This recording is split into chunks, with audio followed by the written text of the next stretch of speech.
በስመ አብ ወወልድ ወመንፈስ ቅዱስ አሃዱ አምላክ። ስቡሕ ከነዜማው በታች ቤትና በላይ ቤት።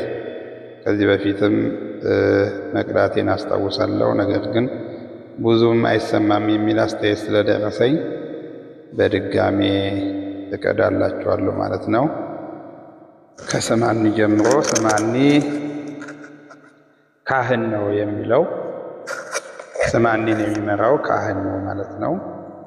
ተመሪው ግን ያው ማንኛውም ሊሆን ይችላል፣ ከዲያቆን ጀምሮ ማለት ነው። ስምዓኒ እግዚኦ ሲል ካህኑ ተመሪውም ወይም መሪው ሲል